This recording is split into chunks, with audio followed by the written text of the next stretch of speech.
poop when my whole everything has been ripped to shreds, and you want me to try to poop? Not gonna happen. Not gonna happen.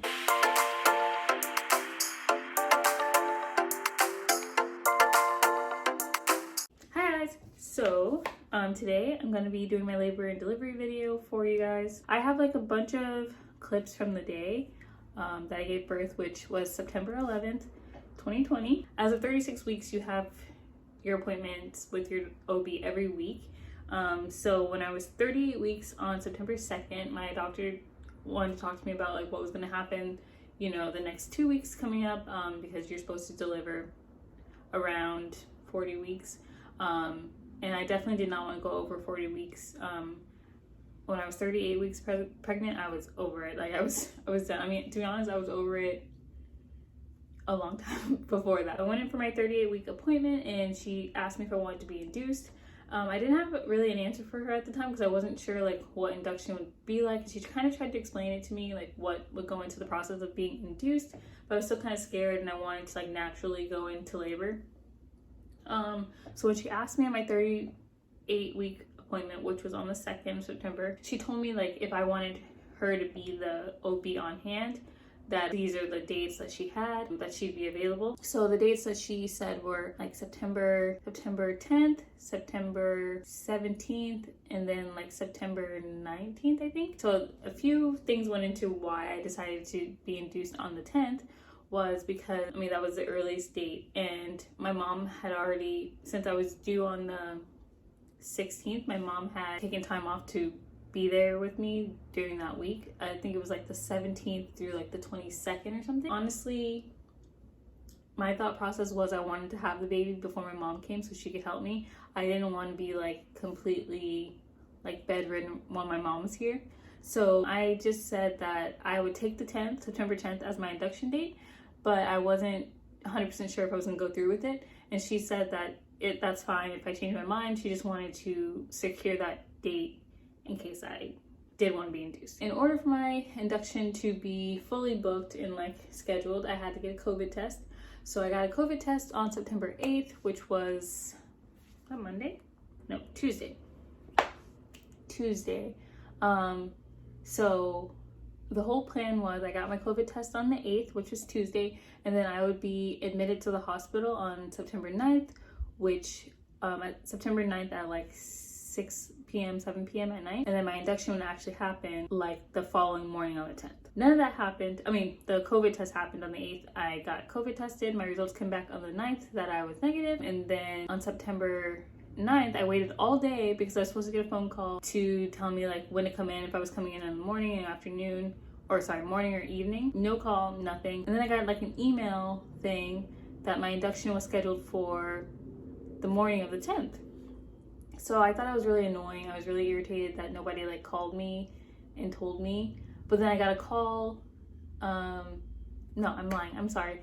I did get a call like after. So I was supposed to wait in between like 6 and 8 to get a phone call to come in. I did get a phone call like right before 8 p.m. So I thought my induction wasn't happening at all anymore. I don't know. But at around like 7:40 something on the 9th, when I was already supposed to be like admitted to the hospital, I got a phone call. I initially thought the phone call was for me to go in to be induced. It was to tell me that five other women came in that night to have their babies, like not planned or whatever, so they didn't have a room for me to come in on the 9th. So I was for sure going to be admitted the next morning on the 10th. I came in on the 10th. They called me at like 6:30 to tell me to be there by 7:30. My bags were already packed and everything, and that was the beginning of the process. We headed to the hospital. Hi guys. What day is it? The 10th, September 10th. It's 7:20 in the morning. You have to be at the hospital at 7:30. We're having a baby. Baby's coming. I'm not in labor, but I'm being induced today. I was supposed to be induced last night, but there was a lot of people, I guess. I think people want to try to have their baby before 9/11. So, yeah, people, I guess it was too busy last night. And then this morning, they said they almost had to cancel because 5 other ladies came in to be, I think they were like natural deliveries, you know, like went into labor on their own. Which way should Take a left. left and then down the hill? Yeah. So, luckily, they saved us a room, so we're on our way. I will update you guys when we get to the hospital. Bye. Once we got to the hospital, we waited around a lot. Like, we got to the hospital, I think, like 7:30, 8 o'clock. And I don't think anything really started happening until like noon. But the whole process was, you know, they checked me to see if I was dilated. I was not dilated. I was effaced already, I think 50% effaced. So they just need to get my cervix to turn around or whatever. So they started this process. I don't remember the name. I'll put it on the screen, where they put a pill inside of your cervix and it's supposed to like soften your cervix and dilate you and stuff. So they started that first one. We're in the room. Beauty's heartbeat. Goal of the day: have a baby. I've never been in the hospital, so this is very strange. Arnold's comfy. So, yeah, we're just waiting.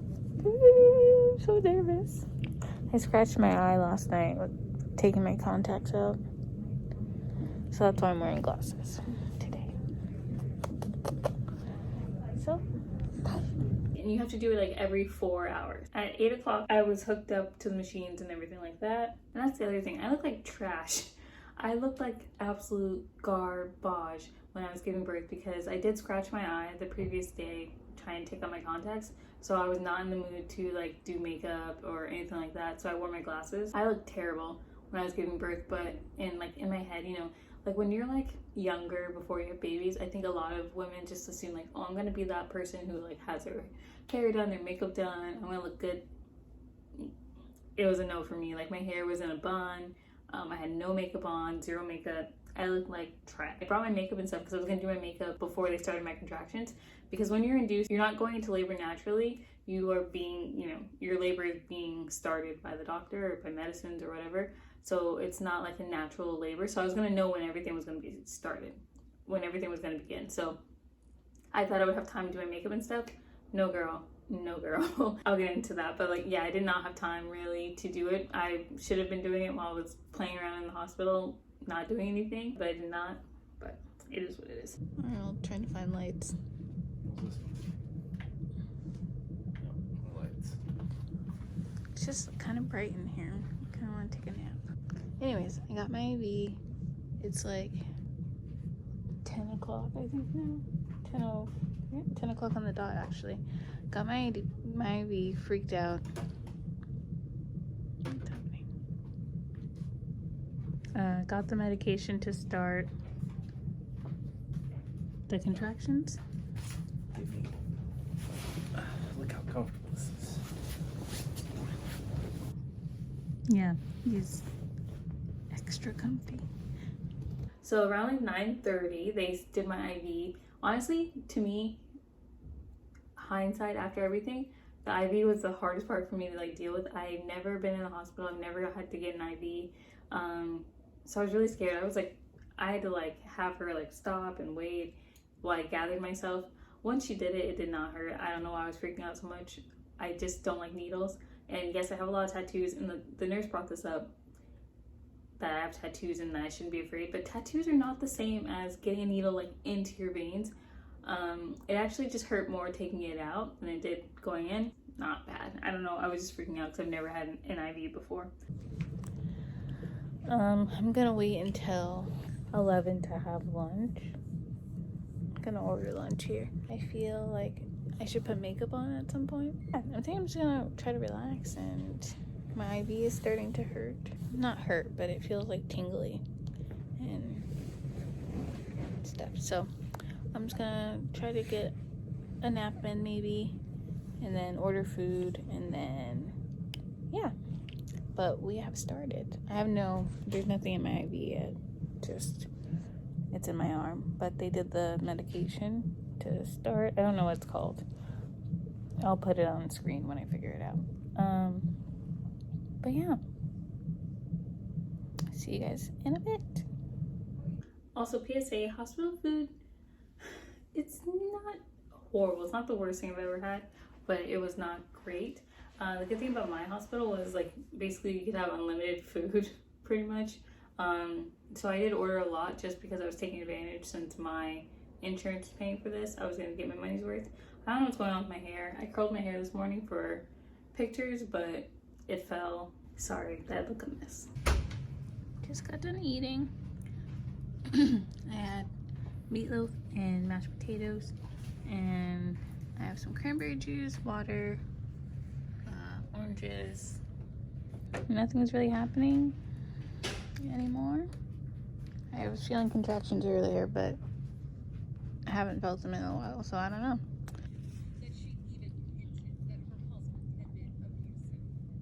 But yeah, hospital food's not that bad. I say it's on par with airplane food, and I don't really think airplane food is horrible, but you know, it wasn't Ruth Chris, you know. Oh, today is not my day. I mean, it is my day, but not really. I don't know if you guys can hear baby's heartbeat, but that's what that sound is. It's 2:28. I'm still only 2 centimeters dilated, so I haven't dilated that much. I got another one of those pills, and it really hurt. I don't like it. But yeah, I think I'm gonna take another nap. In about 2 hours, they're gonna take me off the monitors that are monitoring the baby and my blood pressure, I guess. I don't know. And then I'm gonna try doing the bouncy ball and the pool, so the hot tub thingy. So that's the game plan right now. Arnold went home and checked on the dogs and stuff, so he'll probably do that again later. But yeah, so far nothing much has happened, and we've been here since like 7:38, so about 6 hours in. I don't know, probably have a baby early tomorrow morning, so 6 hours in so far. Okay, so like I said, you have to get the pills like every 4 hours. It's like around every like 3 to 4 hours they give you another one, and it does not feel good. It's actually horrible when they have to put the pill in because they have to like really get it up there. Not my favorite experience. I actually like dreaded when the nurse would come back in the room to do the pills. Like, it sucked so bad. Juice. Why do you just barge in here? Do not knock it over. Arnold, get your dog. Yes. He's so bad, guys. He literally came right to the camera and tried to knock it over. He's back. The demon child.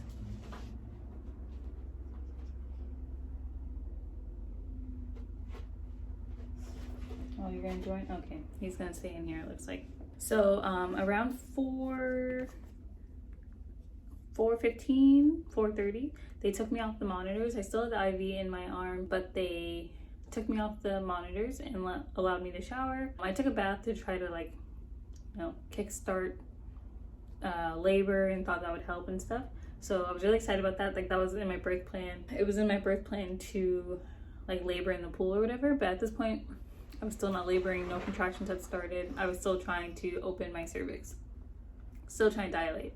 So around like 4:30 I got into the pool. I did that for about half an hour, and then I got on the bouncy ball because pretty much once they start the Pitocin, I cannot, the Pitocin and the epidural and stuff, I cannot get out of bed. I think it was actually when they start the Pitocin I can't get out of bed. And then for sure when they start the epidural I can't get out because I'll be numb. But at this point I did not know I was going to get an epidural. I was like, I'm going to tough it out. We'll get to that part.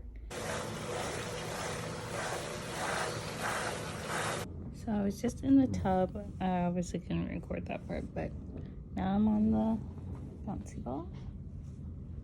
Trying to rotate. That's the ball noise. Trying to rotate my cervix. So yeah, that's what I'm doing now. On the ball. So it's 5:04. So I forgot to mention the time, but it's 5:04. I'm just rotating on the ball. I've been having some contractions. But yeah, just waiting to see. They're gonna come check me again soon to see where I'm at. So I didn't record anything after the bouncy ball until I was like fully into labor. I believe they started the Pitocin, which starts the contractions. They started that I think around like 6. So the contractions had begun. Like they were happening. Like I said, I did not want to do an epidural at the beginning. My plan was to do the nitrous oxygen, the gas. I was trying to weigh my options and I was asking the nurse about nitrous, and then she thought that fentanyl would be a better choice. She didn't think that nitrous would help me that much. I don't know. I wasn't really sure like how to feel about the fentanyl or whatever. I ended up doing fentanyl first because they just put it into your IV, and that way you don't have to you don't have to get the needle or anything, and to try the fentanyl out first. I tried the fentanyl out in the beginning and it did nothing.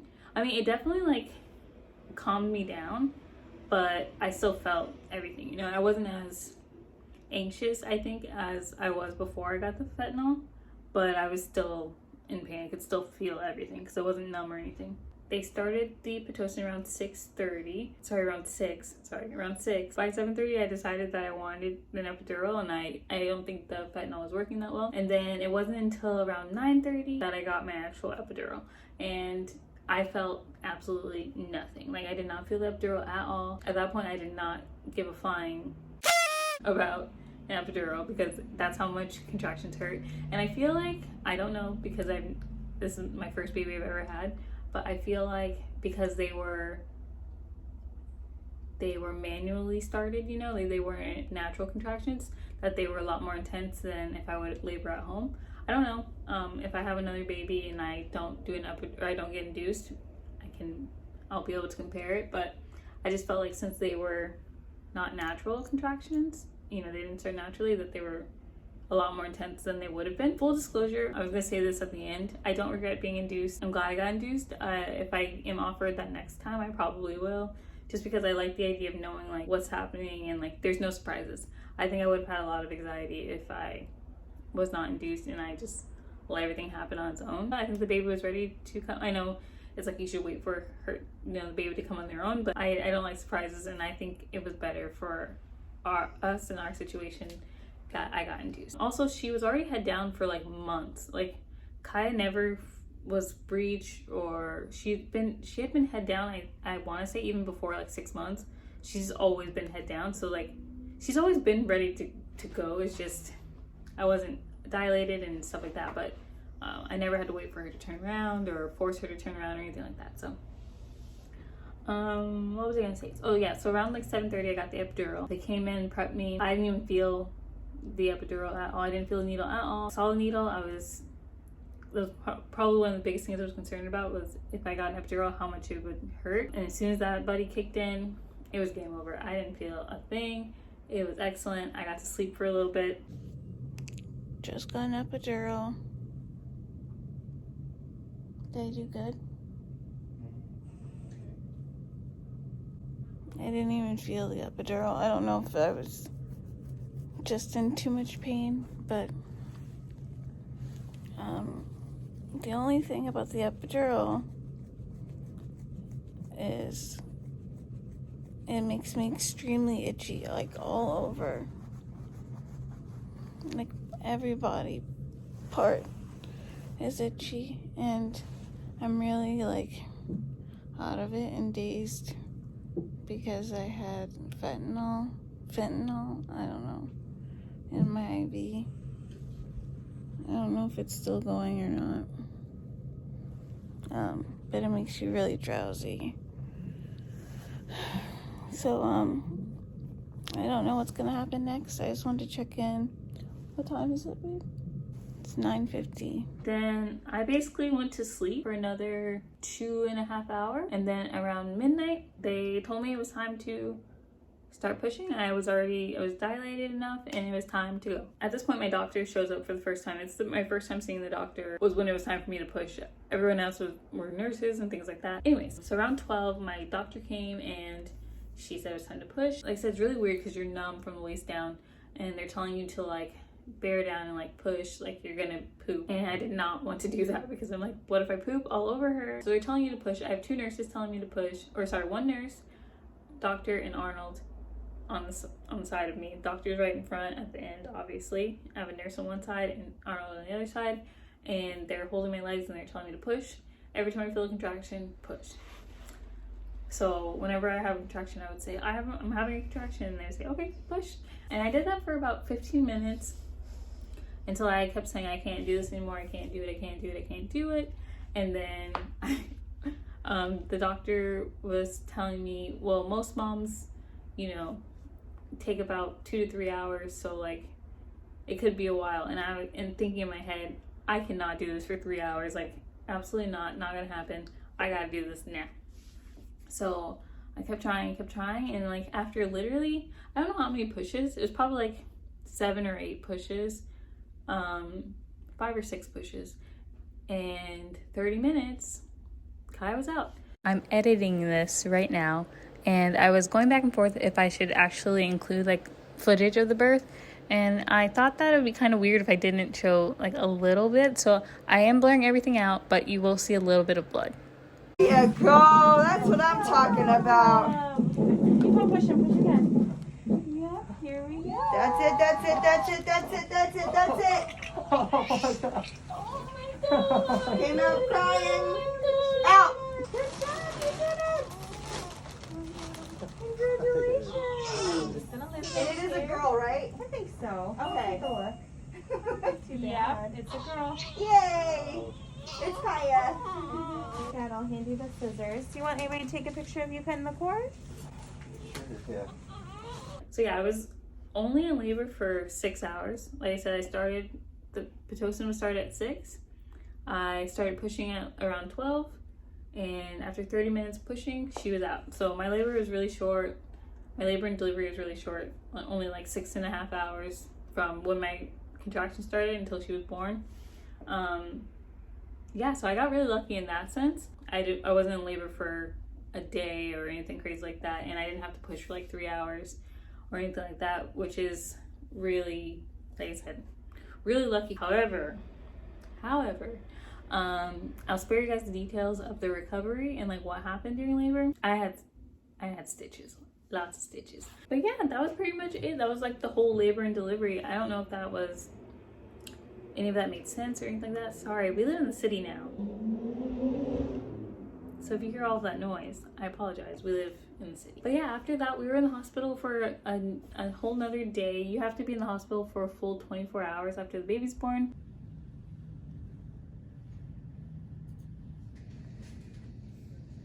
Is it loose though, babe?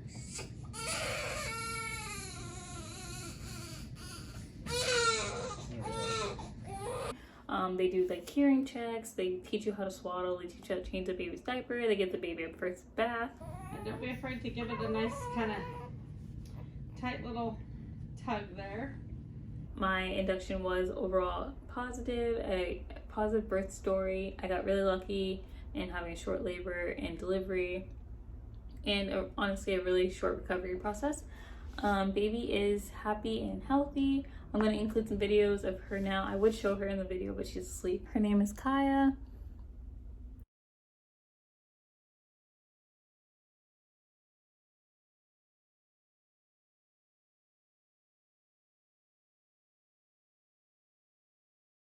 And she's just the cutest, sassiest baby. We love her so much. Everything was worth it, and I'm honestly really glad that we had her during COVID. Oh, that's the other thing. I did not have to wear masks during birth. Everyone else wore masks. I was not wearing a mask when I gave birth, and I could only have one person in the room when I was giving birth, and that was Arnold. My mom, like I said, was not here yet, and Arnold's mom could not be in the room or anything like that. So I just wanted to point that out too. I know every hospital is different in terms of that. I hope you guys enjoyed this one. Please leave me any comments, questions, or anything you guys have down below. Is she waking up? Yeah. Let me look at the baby. Oh, why do you look so mad, baby? She's normally not this grumpy. Oh, smile. Oh yeah, you're kind of smiling, baby. Yeah, so she was born around 12:30 on September 11th, and she was 7 pounds 6 ounces 7 pounds 6 ounces and 19.5 inches long. And her name is Kaia. She doesn't like the camera, so we're gonna go now. Thank you guys so much for watching this video, and like I said, leave me any questions, comments, concerns down below, and we will see you in our next one.